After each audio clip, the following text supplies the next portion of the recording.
Welcome to my third video. I'm Kelly Foss. This series has been about being a beginner to plein air painting. We are here in Central Park. Painting outdoors can be intimidating, but in the first video I showed you all the supplies you need and how to pack. Second video I showed you how to find a location that works for you and setting it up for success. This third video, let's get into some beginning painting.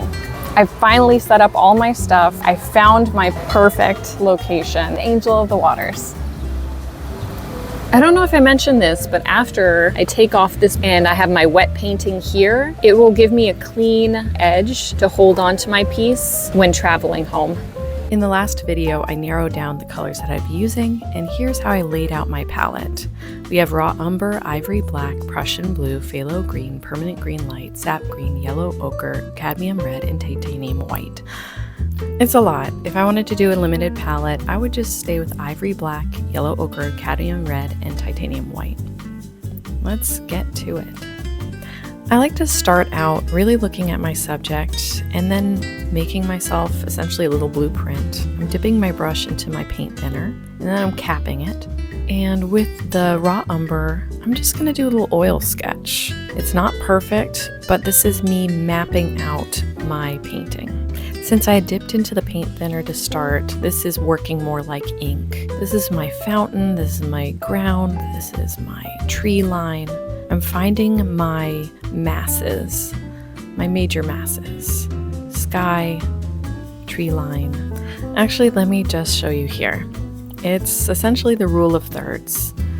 I'm breaking up my piece into thirds. This is a way to make a pleasant composition, rather than putting the horizon line straight in the middle of the piece. Like rungs on a ladder, I'm finding the levels of the fountain, from the wings to the top tier to the basin. Let's just pause a second and show you what I'm seeing when I'm looking up. I'm not painting the subject yet, just laying everything out, establishing how much real estate I'm giving the foreground, middle ground, and background. With those three zones established right now, I've moved on now to do a little more thickening of my fountain, and now from that, I'm doing what is called point-to-point comparison, which is comparing the tilts and distance between points on your painting. To establish the width of the base of the basin, I'm dropping a plumb line, let's call it, essentially visualizing a vertical line from the basin up to, say, the wingtips. Now for my sky, trees, and ground, let's mix up some color and lay those sections in. Let's pause for 1 second and just talk about palette hygiene. Before dipping into a paint pile, I'm wiping my palette knife to keep those paint piles pure. Thank me later. I've pulled titanium white, sap green, permanent green light, phthalo green,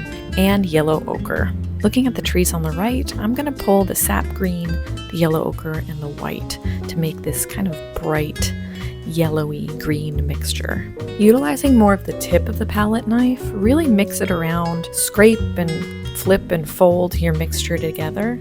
Grabbing my Princeton Aspen series travel brush, it's a 2 round, I'm just going to glob some of that green right onto the tree section.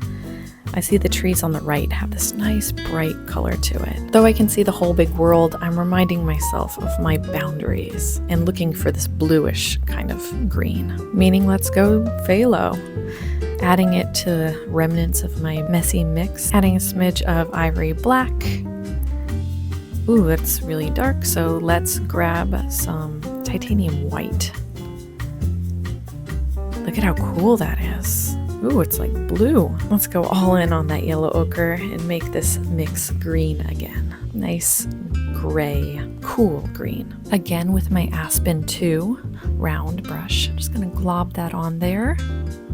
It's really just massing in these colors in giant groups. From the remainder of that pile, I added some ivory black, making a dark color that I used to fill in the silhouette of the fountain. We're filling in each section of this canvas with its general color. Next up, I want to get the ground painted. Listen to how loud it is here. With the yellow ochre, cad red, titanium white. I'm mixing the ground color while Bird is hatching an evil plan. I want the brick color to be a little more rosy, so I need to add a little bit more cad red. Stand by for Bird throwing grass at me. It's a little bright, so I want to dull and darken it down with a touch of ivory black and paint that ground. Next up, my favorite, clouds. It's an only cloud sky right now. With the ivory black, Prussian blue, and titanium white, I have made this mixture.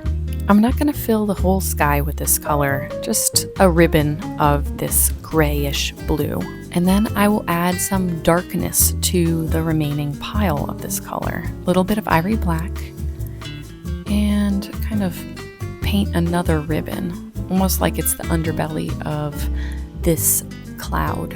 And fill in the whole upper right corner with that darkness too. On my palette, I'll add a little bit of this color to some titanium white, making this nice light gray. I'm adding this color more towards the trees as the sky, from what I'm seeing, is lighter towards the horizon, carving out the trees a little bit, but minding not to get the green mixed into the sky. To change colors, I wipe off the excess paint from my brush in my paper towel and then swirl it in the brush cleaner, then dab it dry. Switching back to green to carve at my fountain to make it a little more delicate. Work on that silhouette, painting wet on top of the wet of the fountain. With a little bit of the ground paint, I was able to add some details and dimensions to the base. And using wet on wet, some of the ivory black, just touching it into the bases of the trees, adding some dimension with that darkness. Now let's go tiny. I'm excited with the Princeton Velvetouch Angle Shader 1/16, loaded with our light sky mixture. I'm taking my time being more delicate, really looking at the angel. It's a very beautiful statue, and I want to get the silhouette right.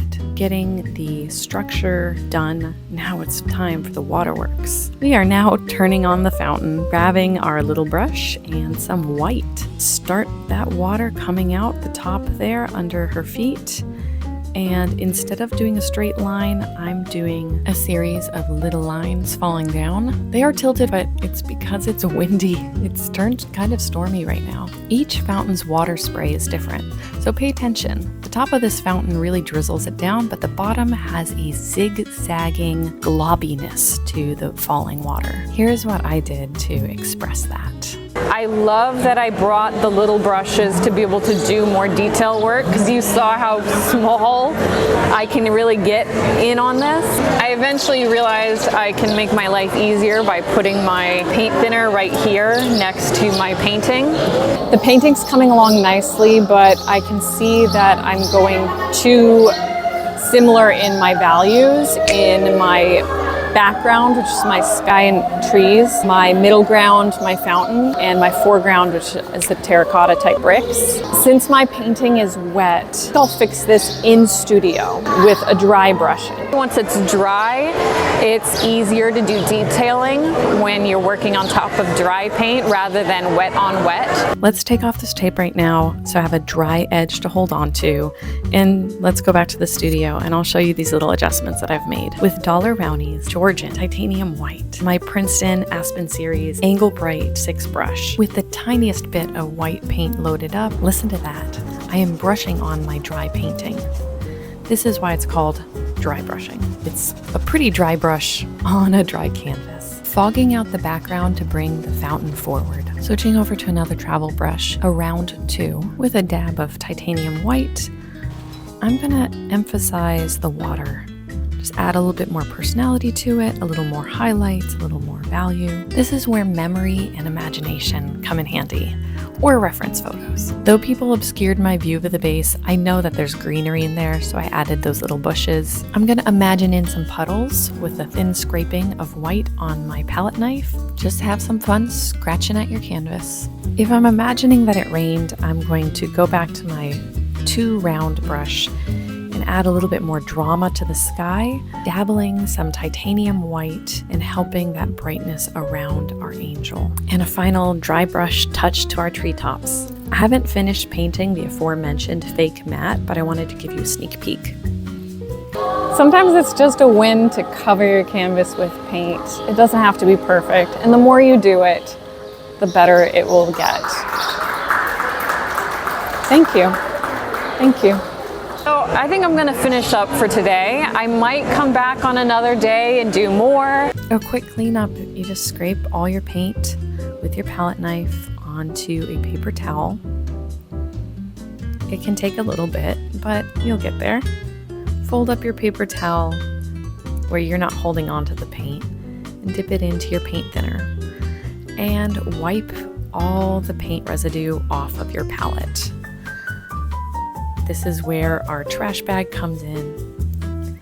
Any leftover paint residue, they just call that patina on your palette, and your palette can grow to be really beautiful from these little layers.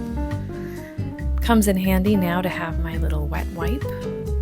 Another thing for the garbage. A little wet wipe on my palette knife, usually not necessary.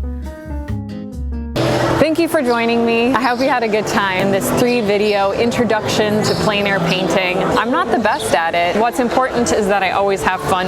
I hope you embrace the great outdoors and take your art outside. Thank you, Dixon Ticonderoga, and all the wonderful brands that I worked with today. Now, don't be afraid, get out there. I'm Kelly Foss. Thank you for joining me. Happy painting.